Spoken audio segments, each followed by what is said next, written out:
Well, welcome to another episode of World in a Frame, the movie discussion podcast where we like to talk about movies. My name is Rasmus. I'm 47. I'm a teacher from Denmark. And let's hear you other guys. Hi, I'm Thomas. I'm 21. I'm a film student from Austria. I'm Fillip. I study economics, data science at Bocconi. I'm from Russia. Yes. And this time we are talking about the movie of Freaks and Men by Alexei Balabanov. I'm pretty sure I mispronounced that. No, What? correctly. Yeah, it's correctly. Alexey Balabanov. Oh, thank It's you. correct.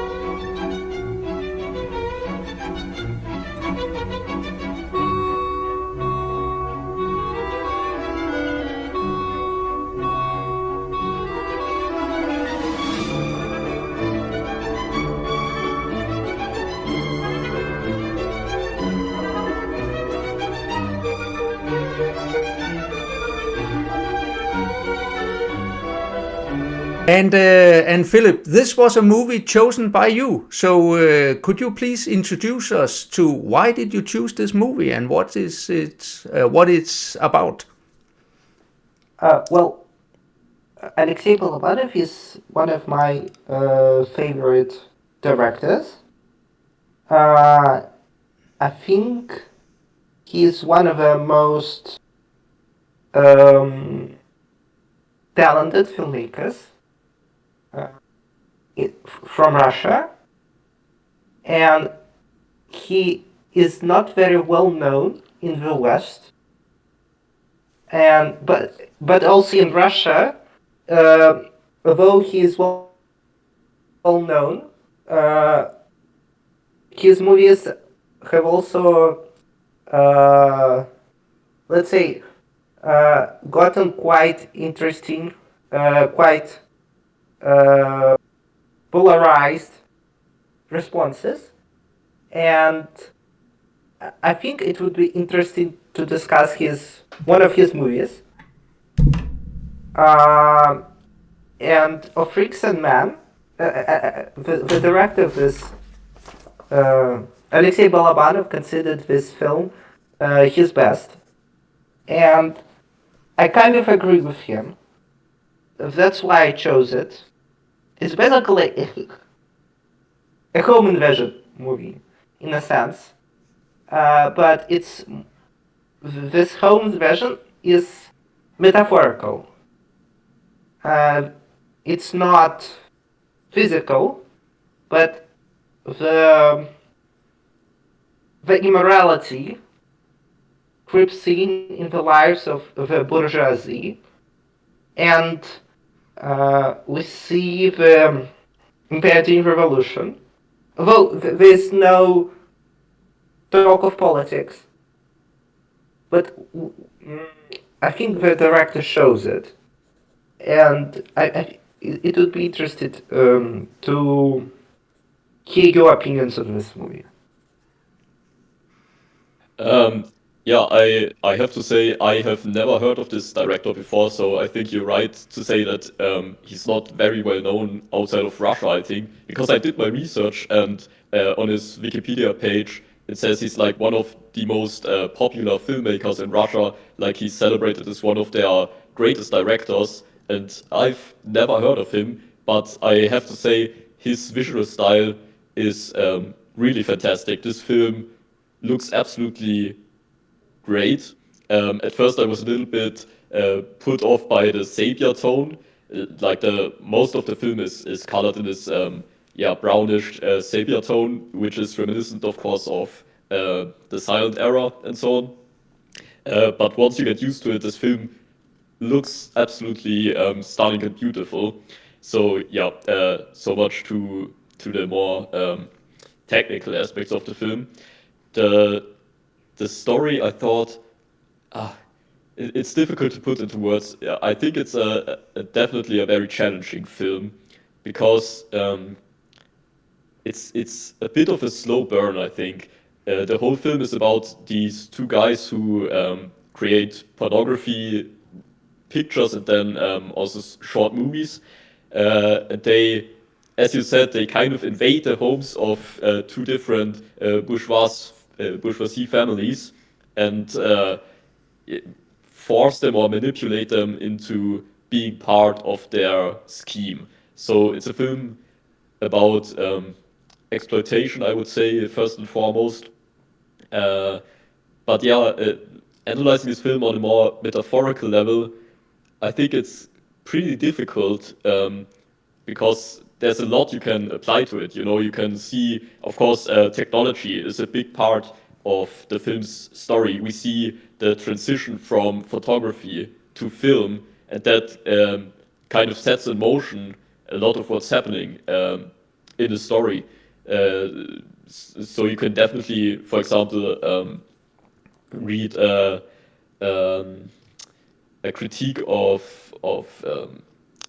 capitalism or technological advances that are misused by certain people to exploit and to manipulate and so on. Yeah, I don't know. I'm not being very coherent. I know because I really found this film to be very challenging. So I hope maybe through the discussion it can become a bit clearer. Well, I must say that I more or less agrees 100% with Thomas here. I also liked the visuals of it. It was pretty funny because I had recently went to see an older Danish movie from 1982 called Torvald and Linda, one of the movies that are not in distribution today, so can only be watched at special screenings. And it had exactly the same look because they had this sepia tone, trying to make it look like old photographs from the beginning of the 20th century. So it was quite fun to see this applied again. And also at the beginning of the movie, not only the sepia tone, but he also experimented with frame rates, trying to make them look like old movies. I actually, when I saw it, hoped that he would do more of this, but that was just the first couple of minutes. But I struggled a bit with understanding some of the characters. This Johan figure, who is the first to arrive, and we see him in the first scene, sort of arriving to the town, and then watching this the river and so on, and he sort of plays a role, but then again he doesn't. He's just like this figure that. Well, actually, he kills a man at some time, but the interaction in the families, I think he's a strange character. And then once again, when the movie ends, he's the one who leaves again on this on the ice, and there are some metaphorical aspects in the movie that are interesting to explore, I guess. And I really enjoyed the steamboats and steam trains and all these old-fashioned technologies that we are seeing, and also especially the music also chosen. Prokofiev and Mussorgsky.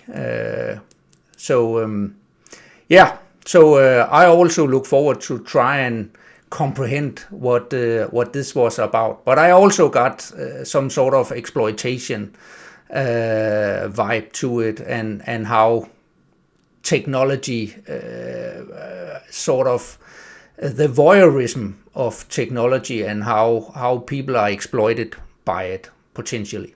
Yes.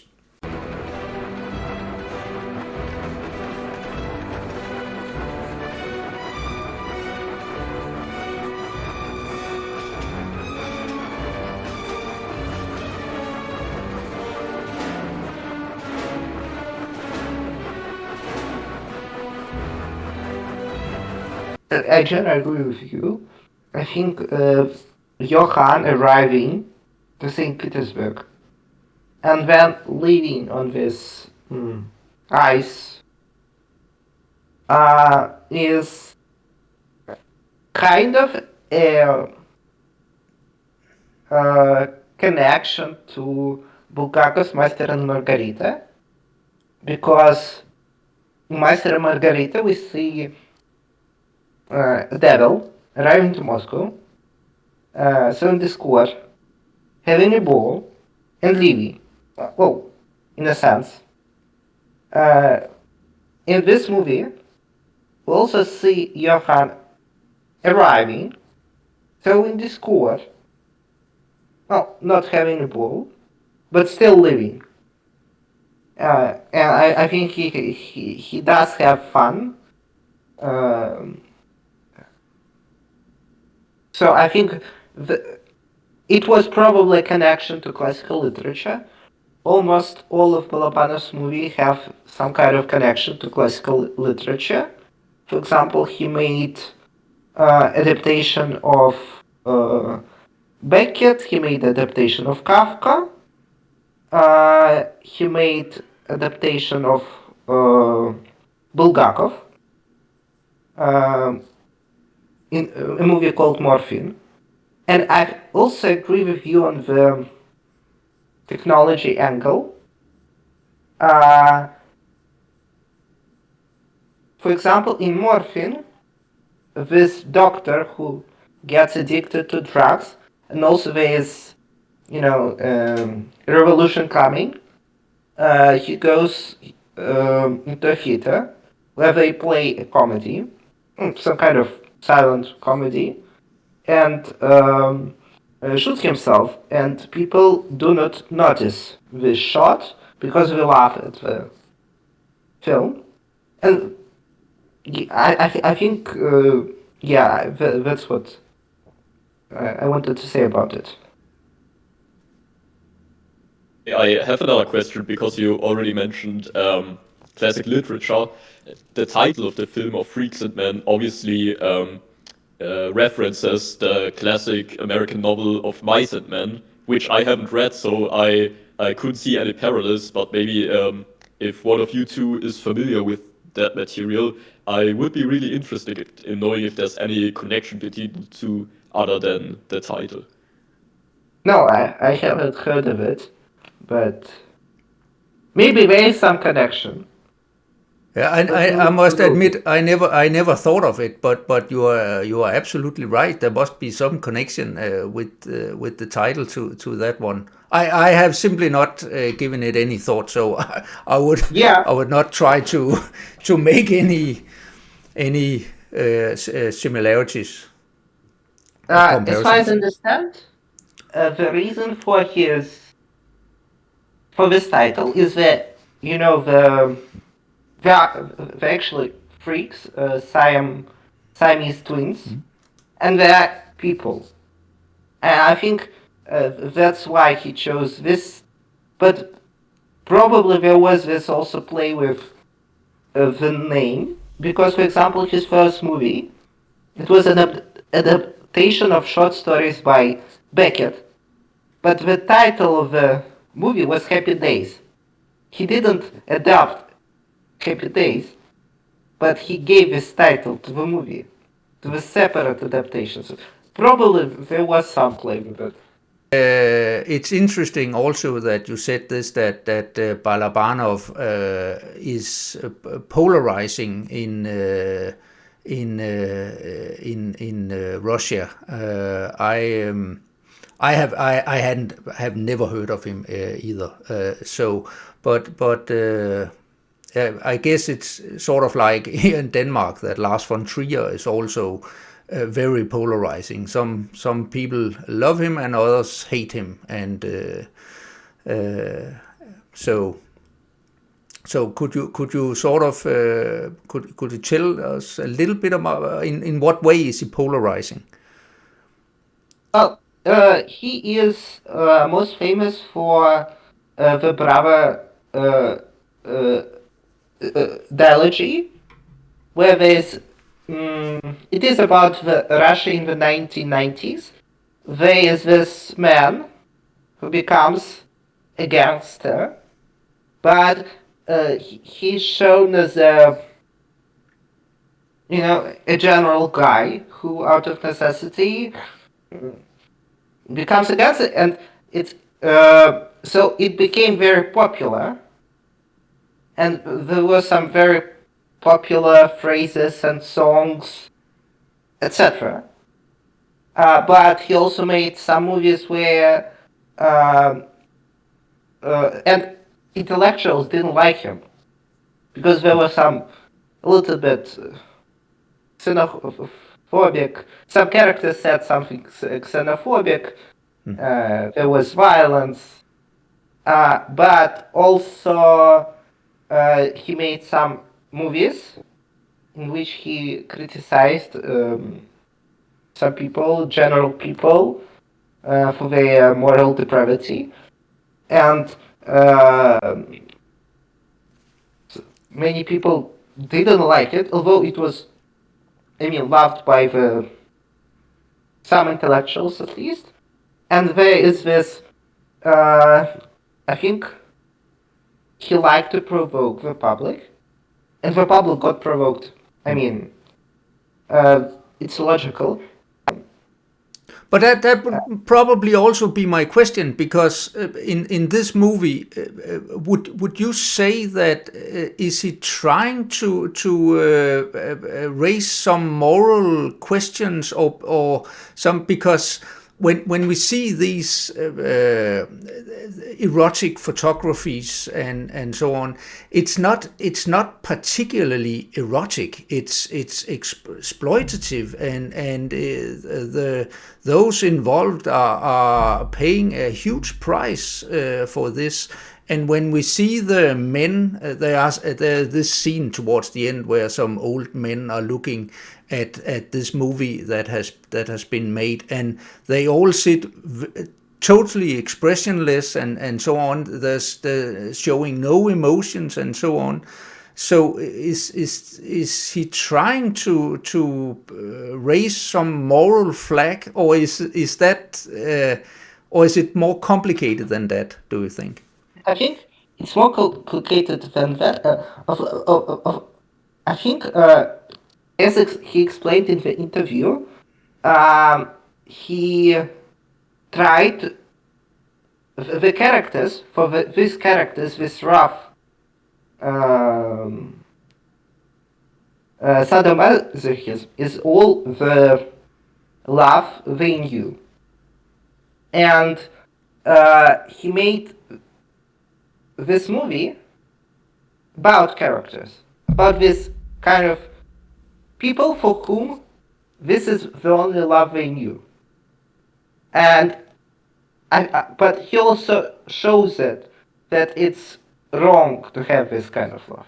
So he loves these characters. He especially I think her name was Lisa. Mm-hmm. This young girl, and the Siamese brothers, he loves them. But he tries to show them lovingly, but also he knows that he shows that these depravities that Johann and his henchmen bring to them is wrong, and he shows that. So I think he doesn't portray it as good, but yeah, I think that's the picture. И дорога пылится слегка, и уныло по ровному полю заливается песням щека. And I also think something that the film is trying to show is the parallel between the pornography industry and then later showing how the Siamese twins get popular, but not by doing anything like pornographic or something, at least not for the most part, but by being performers and singing on a stage and so on.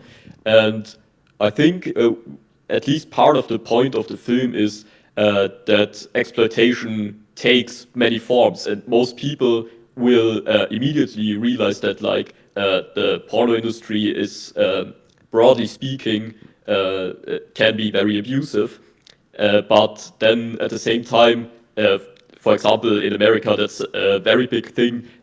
Those children's beauty badges or whatever they're called, where you put your children, you dress them up pretty and let them walk across the stage, and people hold up numbers or something. How pretty they think they are, and I think. The point is to show this parallel that both is exploitative, or can be exploitative, I should say, and in society, one is way more put. I don't know how to finish the sentence. In society, one is way more stigmatized than the other. So I think that's also what you can see in the setting of the pornography shoot and of the singing. The pornography shoot is in this small cellar, very dark, very underground, very hush hush. And the singing is on this big stage with lots of rich people in the audience and so on. But it's essentially, in its core, not very different. That's actually a very interesting perspective. I haven't thought of that, but yeah, I agree with you. It is exploitative. So I think also one of the aspects of the movie is that these two Siamese brothers. There's one brother who is addicted to alcohol, and just because of his addiction to alcohol, the second brother dies. I think it's the most tragic, maybe, moment of the movie. And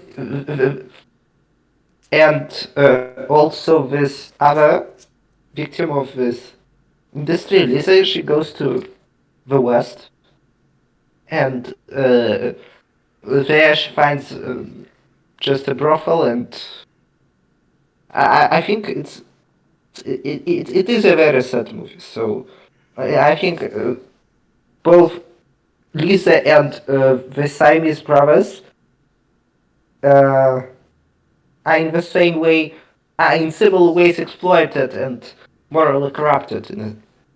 That's an interesting parallel. It's Johan who is the one who gives the liquor to one of the Siamese twins, right? Yes. Yeah. So once again, he's sort of this character that brings about the evilness. He comes with both the movie making and the alcohol and so on. So he's sort of a destructive force, but I'm still not sure how he's related to this Viktor Ivanovich character, because he is he's some character, right? Then, but very very dislikable. But I never quite understood their relation, the relation between those two. I think that Viktor Ivanovich is the henchman of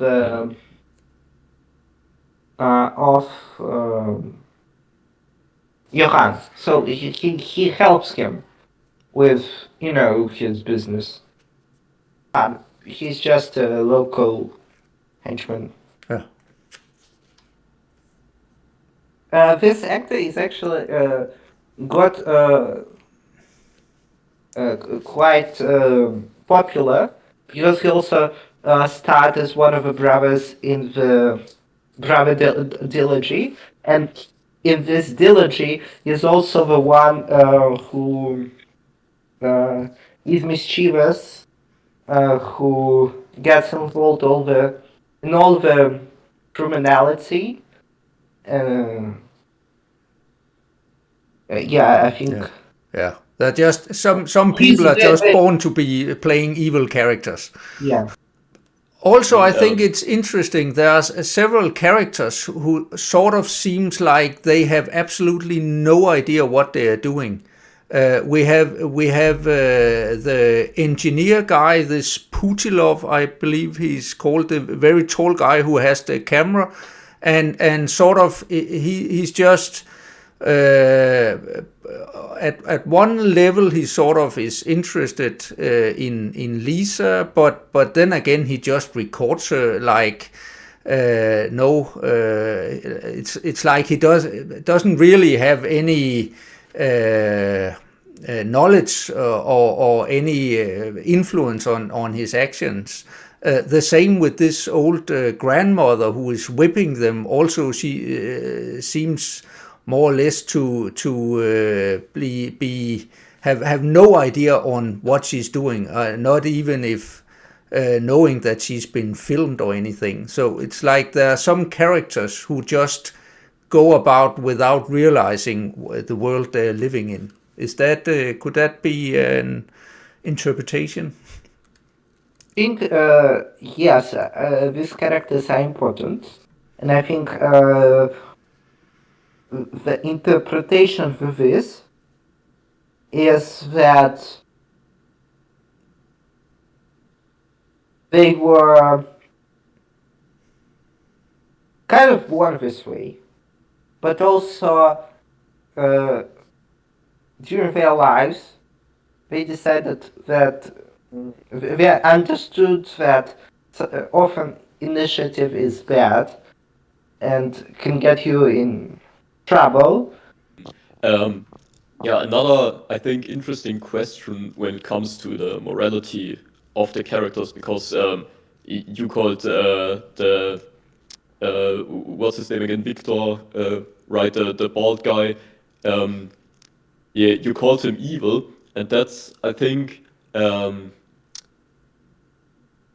we have to really consider the morality of these characters, because, as you said, some of them feel like they don't quite understand what's going on. Of course, the certain few who pull the strings, so to speak.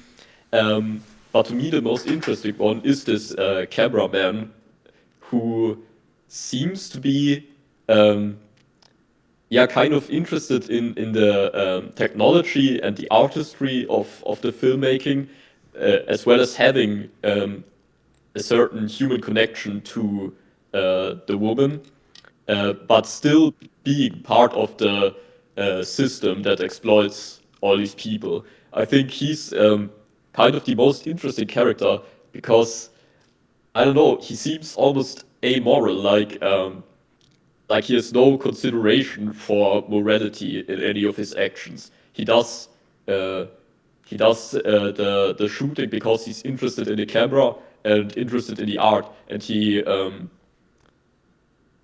yeah, maybe also in the money, like the monetary incentive. That's another point. Are any of those people doing what they're doing for their own personal satisfaction, or is it really just a business for them? Because that's also something we have to consider if you want to call any character like purely evil. I think if we talk about evil characters, we are somewhat presupposing that they're evil from the bottom of their heart, so to speak, that they, do this all for their own fun and satisfaction. Uh, but of course, when we have the monetary gain, that's an incentive. I think the question becomes a bit more complicated, because then, of course, if we say if money leads people to do these evil things, then we're back criticizing the capitalism and so on, what I already touched upon earlier on, where money is in a sense, the driving force behind a lot of those terrible actions.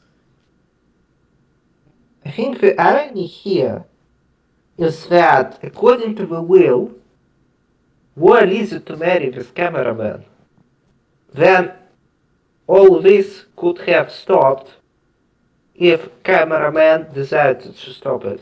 Because then the house would go to Lisa and the cameraman. But I do not think the cameraman was that interested in Lisa. Because were he actually interested in Lisa, he would have probably tried to do something to stop all this. He was interested in the technology. He preferred, making films to marrying Lisa and living a more happy life, not involved in this business. But instead, he decided, and of course it's immoral. I don't think it was, due to money, because he could have married Lisa and, lived in a house, probably gotten some kind of job or whatever. But he's more interested in the technology. He loves it. He doesn't love Lisa. He loves technology. He loves films, photos, photo cameras, and yeah, of course it's evil. I think this also forbidden love. Filmmaking is. I mean, it's a small theme in Balabanov's films. For example, in his last films, it's kind of a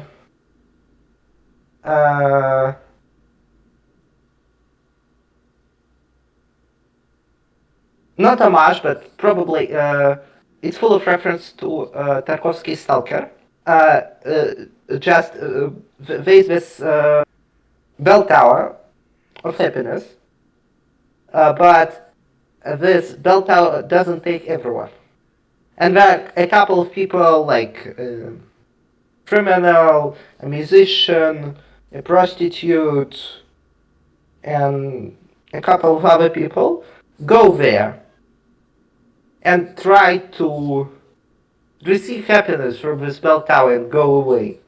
But there, at the bottom of the bell tower, they meet a film director, played by Balabanov himself, and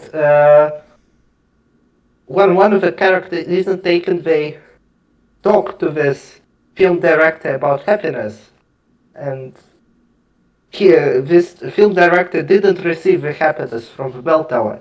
So I think it's also about this forbidden love to filmmaking, in a sense. I mean, criminal love, in a way. So yeah.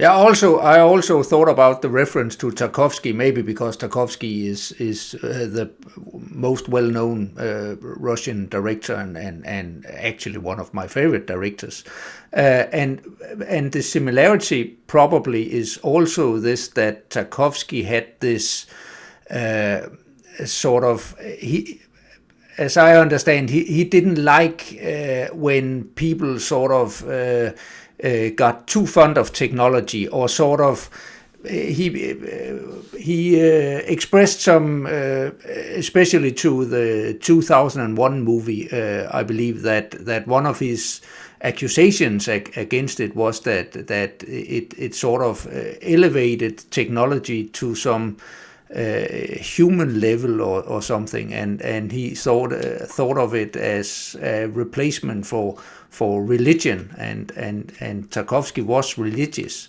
very much. Is Balabanov, do you know anything? Is he religious in any way? Yes, he is. As far as I know, he got religious in the early 2000s, so not when he made the movie. Although on this, I may be wrong. I may be wrong. I don't know exactly. But from what I read, early 2000s, not when the movie was made. Yeah, I definitely think that this film of Freaks and Men feels way less spiritual than Tarkovsky's films. I feel of Freaks and Men is very bleakly human and very grounded in that sense. Yeah, it is. But later he would add some spiritual references with last film and with Bell Tower of Happiness.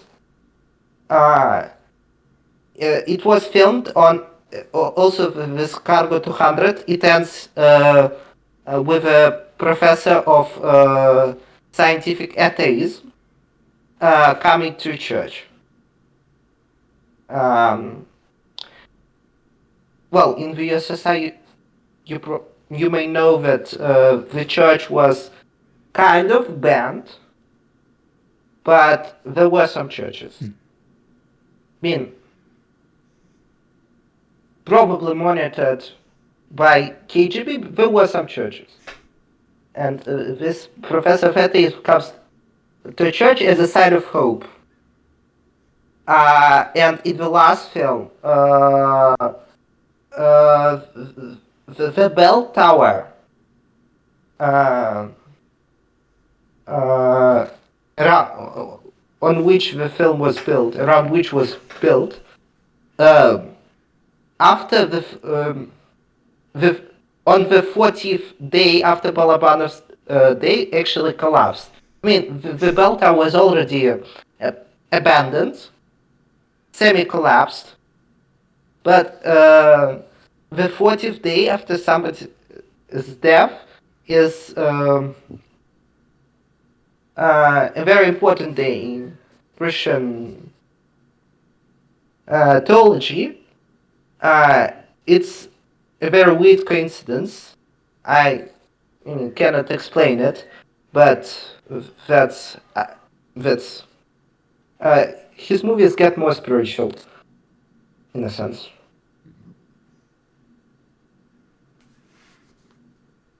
But I also agree that I think Tarkovsky, especially his last movie that he made in Sweden, I think he ponders on a lot of very similar topic, and the ideas that he expressed in the sacrifice were the development of ideas in Stalker.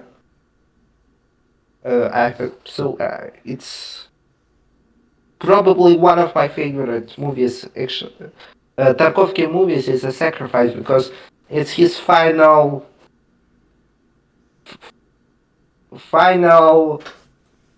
set of ideas that he expressed through the movie that he had been developing for some time.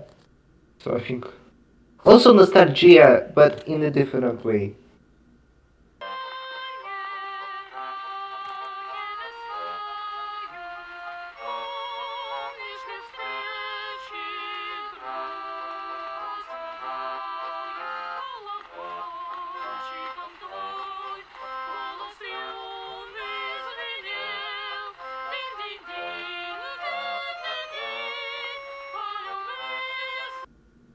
So how do we interpret the ending of this movie? When we interpret the ending of Freaks and Men, I don't think there's a correct way, No, no. but I think this morally uh,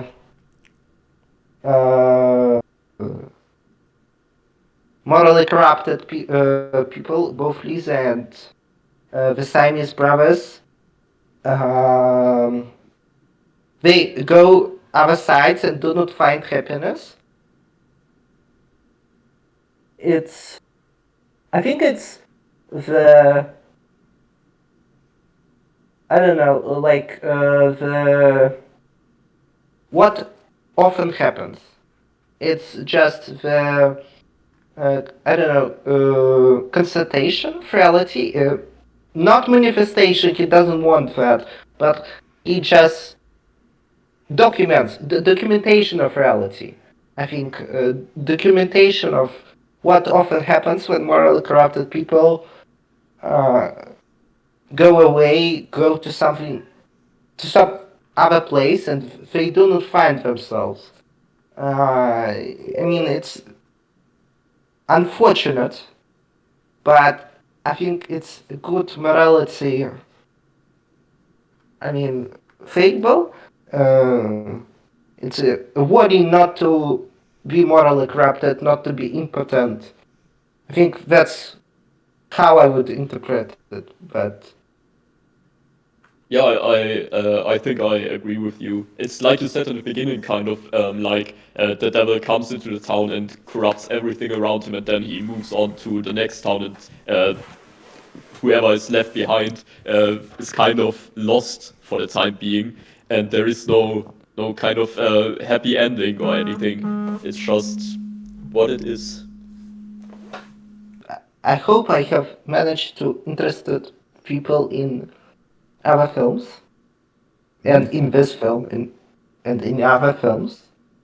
And I hope I think we have actually discussed pretty much. I think the most important things about the director, about the morality, and about the movie. So, any thoughts? Yeah, I also think that it was interesting, and it was also one of the things that I sort of hoped for, namely that you bring some movie that none of us have heard of before, and sort of how do we as non-Russians watch or interpret this movie. Yeah, I also have to say thank you for introducing me to this director, because I think at the very least his talent as a filmmaker is so undeniable. This film is really unlike any I've ever seen, I think. It's very unique, has a unique tone, unique visual style, and I definitely want to watch more of his films. I think he's a very, very interesting artist, and to our lovely viewers, I can also say, really, you have to watch this film for yourself. At this time, as we're recording this, the film is on YouTube for free with English subtitles, and it's really, I mean, you can listen to the discussion, but I think there's something very fundamental in watching the film to really understand what we're even talking about. I mean, most people that watch this far probably have seen the film anyways, but just as a heads up, in case anyone hasn't, it's really worth watching for yourself. And actually, there are many Russian movies available on YouTube on different channels, and and many of them are very interesting, I must say. There has been some great film industry in Russia, and also maybe challenged by the Stalinism and the censorship and so on, that they sort of had to work their way around and develop a language that would go under the radar of the regime. Yeah, I actually think Moss Films, as far as I know, have their own YouTube channel where they publish a lot of their films, which is really great. Exactly. So, well, this was a great talk, and it was great, Fillip. Thank you very much for introducing us to this director that we had never heard of before. This is exactly what this trying to bring people together from different countries and talk about movies this was one of the main ideas for making this channel. So thank you very much, and I guess we'll see you again next time when we'll be watching some other movie.